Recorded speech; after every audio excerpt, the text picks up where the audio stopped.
Para pedagang di Kota Tebing Tinggi enggan melakukan pemeriksaan rapid test.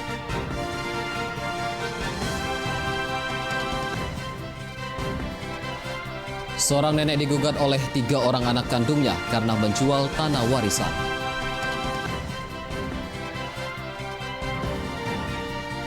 Partai Nasdem Sumut serahkan surat rekomendasi 16 paslon kepala daerah.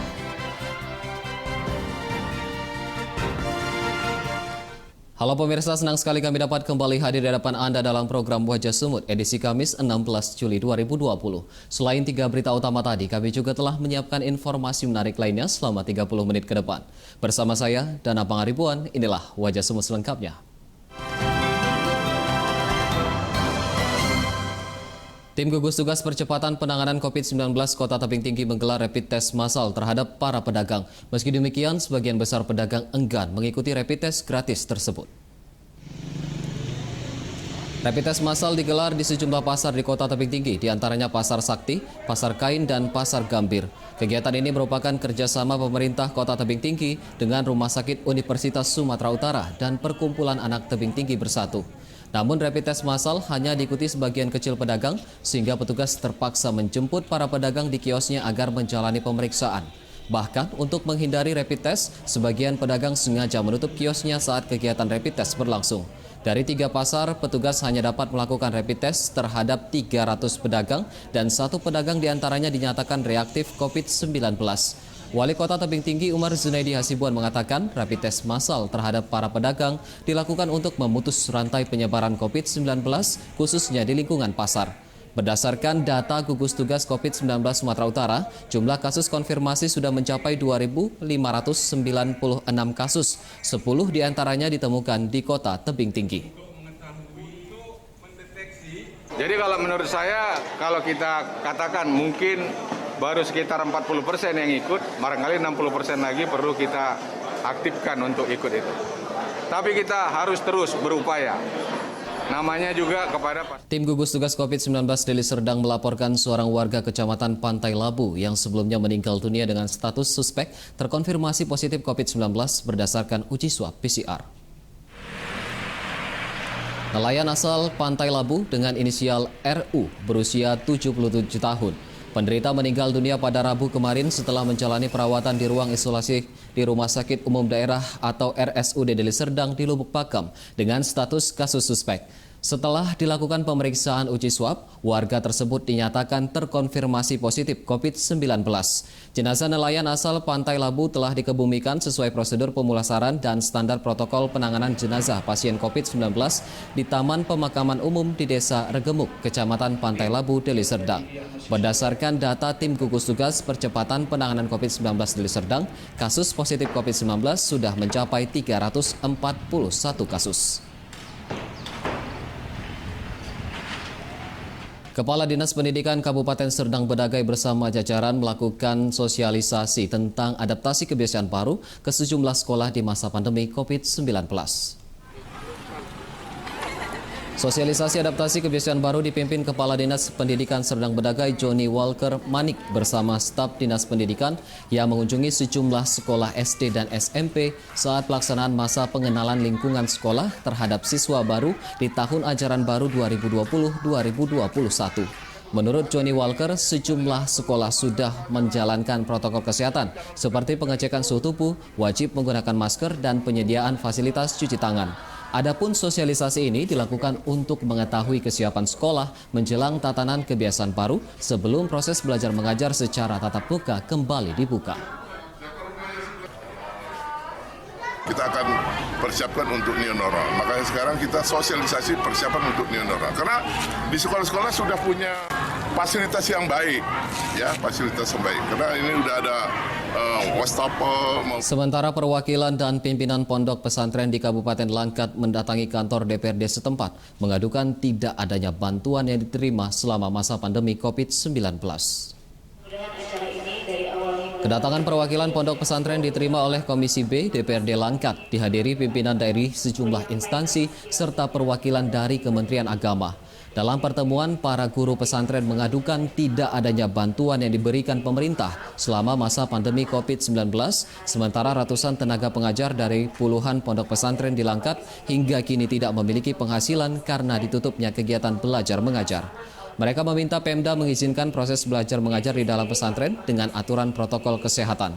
Pihak pondok pesantren juga meminta Dinas Kesehatan Kabupaten Langkat memantau langsung kesiapan yang telah dilakukan pihak pesantren sebagai tolak ukur telah melakukan protokol kesehatan sesuai anjuran dari pemerintah. Sementara Dinas Kesehatan Kabupaten Langkat mengatakan hingga saat ini status Kabupaten Langkat merupakan zona merah dengan jumlah pasien positif COVID-19 sebanyak 21 orang, sementara yang meninggal dunia 2 orang. Gugus Tugas Dinas Kesehatan menyarankan semua pihak tetap menerapkan protokol kesehatan dan terkait keluhan yang disampaikan pihak pesantren akan dibahas dalam agenda rapat dengar pendapat atau RDP.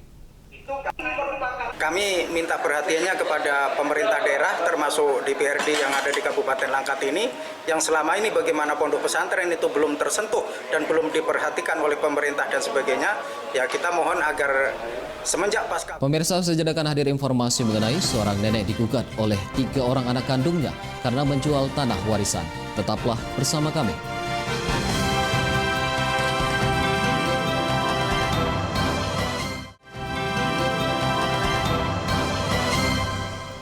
Anda masih bersama kami di Wajah Sumut. Seorang nenek digugat oleh 3 orang anak kandungnya karena menjual tanah peninggalan suaminya. Mediasi yang dilakukan oleh pihak Pengadilan Negeri Tarutung terhadap kasus ini belum mencapai kesepakatan. Mariam Syah Siahaan, nenek berusia 74 tahun, warga Kelurahan Pasar Dolok Sanggul, Kabupaten Humbang Hasundutan, terpaksa berhadapan dengan hukum setelah 3 anaknya menggugatnya ke Pengadilan Negeri Tarutung karena menjual tanah seluas 67 meter di Kota Medan. Sidang pertama yang berlangsung Rabu kemarin beragendakan mediasi antara kedua belah pihak dipimpin Hakim Mediator Nugroho Situmorang. Menurut tergugat Mariam Syah, rumah dan tanah yang ia jual merupakan haknya yang diberikan oleh almarhum suaminya, sementara menurut salah satu penggugat Bontor Panjaitan, penjualan tanah tersebut tidak diketahui oleh dirinya serta 2 orang saudara lainnya, serta hasil penjualan tanah dan rumah juga tidak dibagikan kepada mereka. Mediasi yang dilakukan kemudian tidak mencapai kesepakatan dan akan diputuskan oleh hakim melalui proses persidangan. Pertama, saya tidak mengetahui mereka jual. Apa yang Kedua, bagian saya tidak ada. Apa yang dijual? Rumah di Jalan Tuasan nomor 196. Seharga? Seharga 1 miliar. Tanpa sepengetahuan Bapak? Tanpa sepengetahuan saya. Makanya saya tuntut. Pemirsa, 1 orang warga korban tanah longsor yang terjadi di Desa Damak Maliho, Deli Serdang, kini kondisinya sudah membaik. Warga korban tanah longsor Suryani berusia 57 tahun kini masih dirawat di RSUD Deli Serdang di Lubuk Pakam. Suryani mengalami memar di bagian dada karena tertimpa reruntuhan bangunan rumah saat longsor terjadi. Kondisi Suryani kini mulai membaik dan masih membutuhkan perawatan untuk memulihkan kesehatannya. Sebelumnya bencana tanah longsor terjadi di Desa Damak Maliho, Kecamatan Bangun Purba, Kabupaten Deli Serdang pada Minggu lalu.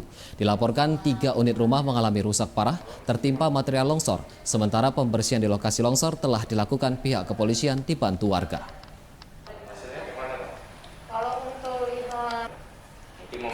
Kita beralih ke berita lain. Kantor Bea Cukai Teluk Nibung mengamankan 1 unit kapal motor yang menyelundupkan ratusan goni pakaian bekas asal Malaysia. Dalam video amatir, petugas Bea dan Cukai Tanjung Balai mengamankan 1 unit kapal motor yang mencoba menyelundupkan ratusan goni pakaian bekas dari Malaysia. Saat penangkapan dilakukan, petugas tidak menemukan satupun tersangka karena kapal telah ditinggalkan oleh anak buah kapal. Kepala Kantor Bea dan Cukai Teluk Nibung 1 Iwayan Sabta Dharma menyebutkan kapal tersebut diamankan setelah sebelumnya petugas intelijen Bea Cukai mendapatkan informasi tentang kapal motor yang membawa barang selundupan berupa pakaian bekas asal Malaysia. Petugas kemudian melakukan pengintaian dan menemukan kegiatan bongkar muat di wilayah Sebaru Asahan. Namun para pelaku melarikan diri setelah mengetahui kedatangan petugas. Petugas patroli Bea Cukai kemudian berkoordinasi dengan petugas Satpol Air dan Lanal Tanjung Balai Asahan untuk mengamankan barang bukti kapal beserta muatan berupa ratusan karung pakaian bekas untuk selanjutnya dibawa ke dermaga kantor Bea Cukai Belawan.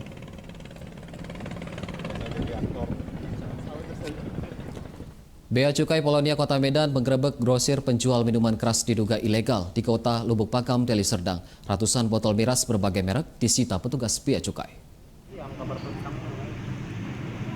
Penggerebekan dilakukan di satu grosir di Jalan Kiai Haji Ahmad Dahlan, Kota Lubuk Pakam, Deli Serdang. Petugas bea cukai menyita ratusan botol miras berbagai merek yang diduga ilegal. Selain di lokasi penggerebekan, juga dilakukan di lokasi lainnya di wilayah Kota Lubuk Pakam. Seluruh miras yang disita dan dibawa ke kantor bea cukai Polonia Kota Medan untuk proses hukum selanjutnya. Proses penggerebekan sempat menyita perhatian warga hingga menyebabkan kemacetan.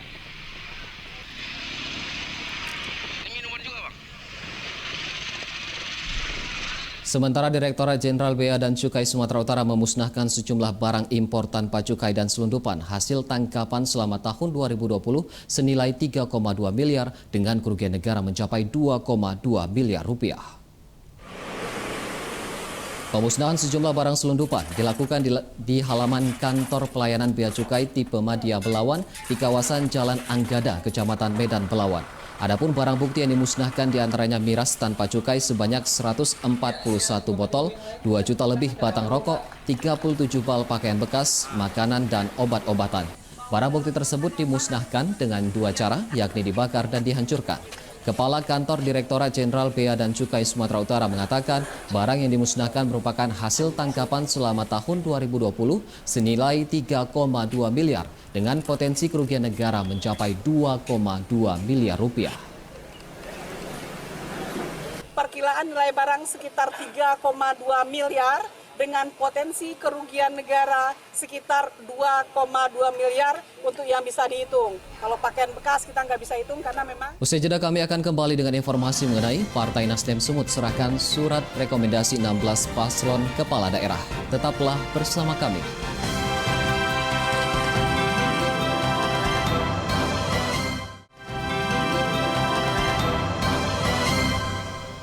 Kembali lagi di Wajah Semut, sebanyak 109 petugas pemutahiran data pemilih di Kabupaten Pakpak Barat mendapat bimbingan teknis dari KPU Kabupaten Pakpak Barat. Petugas pemutahiran data pemilih ini nantinya akan melakukan coklit atau pencocokan dan penelitian data pemilih pada Pilkada Serentak 2020 mendatang.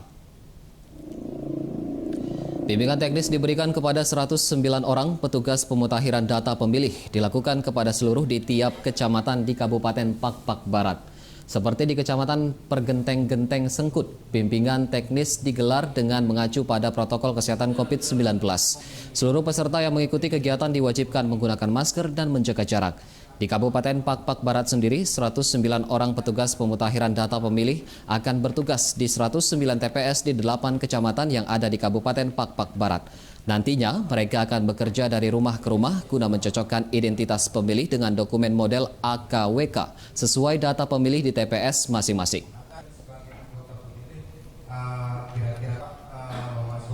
Dewan Pimpinan Wilayah Partai Nasdem Provinsi Sumatera Utara menyerahkan surat rekomendasi kepada 16 pasangan calon kepala daerah yang akan bertarung di Pilkada Serentak 2020 mendatang. Surat rekomendasi kepada 16 pasangan calon kepala daerah disampaikan di kantor DPW Jalan Muhammad Yamin, Kota Medan, Rabu sore, dipimpin Ketua DPW Partai Nasdem Sumut, Iskandar ST. Rekomendasi kepada 16 calon tersebut diberikan berdasarkan hasil rapat dari Dewan Pimpinan Pusat yang dinilai layak bertarung dalam Pilkada Serentak 2020 di Provinsi Sumatera Utara. Adapun 16 daerah yang mendapatkan rekomendasi diantaranya Kota Pematang Siantar, Kota Binjai, Kota Sipolga, Kabupaten Serdang Bedagai, Kabupaten Mandeling Natal, serta sejumlah kabupaten kota lainnya. Sementara menurut Ketua DPW Partai Nasdem Sumut Iskandar ST, surat yang diberikan hanya berupa rekomendasi saja. Apabila syarat tidak lengkap, rekomendasi yang sebelumnya disampaikan bisa saja berubah tergantung dinamika politik. Secara resmi hari ini sudah kita sampaikan, tapi ini kan baru rekomendasi. Artinya baru surat tugas yang dimana kepada pasangan calon diwajibkan memperlengkap perahunya. Ya, karena kita ketahui persyaratannya 20%. Nasdem kan harus berkoalisi dengan partai lain. Artinya bisa jadi berubah ya Pak? Sampai hari ini saya rasa tidak ada perubahan ya, tapi bisa saja terjadi karena kita butuh koalisi dengan partai lain.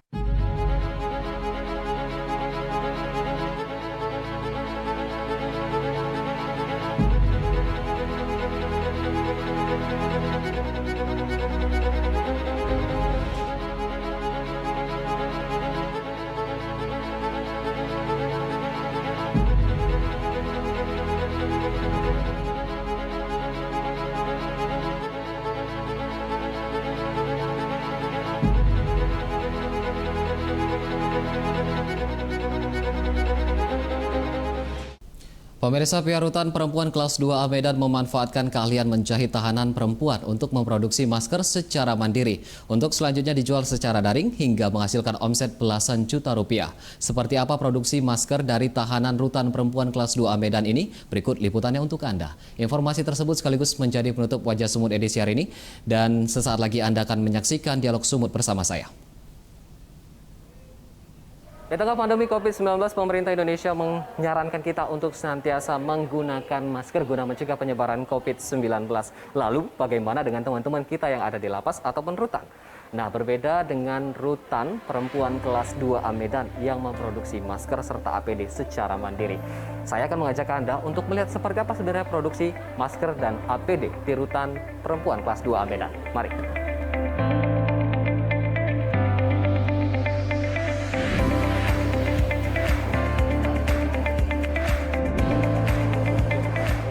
Beginilah kesibukan dua tahanan perempuan di Rutan Perempuan Kelas 2A Medan, Sumatera Utara bernama Zizah dan Dewi. Keduanya masing-masing fokus membuat pola baju APD dan menjahit masker kain.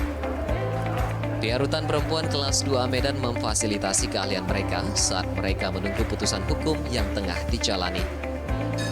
Oh, kami senang ya Mas ya, istilahnya kami di dalam pun tidak banyak pikiran. Kalau ada kegiatan kayak gini ya jadi ada kegiatan gitu. Jadi tidak memikirkan hukuman, tidak memikirkan ini, tidak banyak pikiran. Jadi ada kegiatannya. Menurut Kepala Rutan Perempuan Kelas 2A Medan, Yekti Afrianti, kegiatan ini dilaksanakan untuk membantu penyediaan masker di rutan sekaligus memberikan kesempatan kepada tahanan untuk tetap berkarya. Jadi awal kita pas melihat boomingnya COVID-19 ini, kita berpikir ya udah ayo saya aja para kasusi untuk berkumpul untuk membuat ide, ayo kita buat masker. Kalau kita tengok maskernya paling laku dibeli orang, paling laku diminatin orang untuk membeli. Jadi ayo kita membuat masker dan APD soalnya seperti itu kita buat pas awal April kita membuat ini sampai dengan sekarang. Produksi masker dan APD di rutan ini dimulai sejak awal April lalu dengan total produk sudah mencapai 2.000 masker kain yang diberikan kepada penghuni rutan serta masyarakat. Sedangkan APD sudah mencapai kurang dari 60 baju APD. Di mana dalam satu hari produksi masker dapat mencapai lebih dari 50 masker kain. Produk masker karya tahanan perempuan tersebut kini tidak hanya diperuntukkan untuk kebutuhan penghuni rutan, namun juga telah dipasarkan secara online dengan harga bervariatif mulai dari Rp6.000 hingga Rp10.000. Dari pemasaran tersebut, omset penjualan masker sudah mencapai 10 hingga 12 juta rupiah, di mana kedua tahanan ini masing-masing mendapatkan premi sebesar 10% dari hasil penjualan. Pemirsa, inilah dia produksi masker dari Rutan Perempuan Kelas 2A Medan. Ada masker lapis 1 dan masker lapis 2. Nah, ini sudah diproduksi sebanyak 2.000 pieces sejak Maret lalu. Sementara untuk APD sudah diproduksi sebanyak 60 APD yang seperti ini. Nah, ternyata ini produksi masker dan APD ini sudah menghasilkan keuntungan mencapai 10 hingga 12 juta rupiah. Luar biasa kan untuk memproduksi masker dan bisa memberikan kegiatan yang positif bagi teman-teman yang ada di Rutan Perempuan Kelas 2A Medan. Demikian dari Medan, Sumatera Utara, dan Abang Ribuan, Erwin Evan, Metro TV.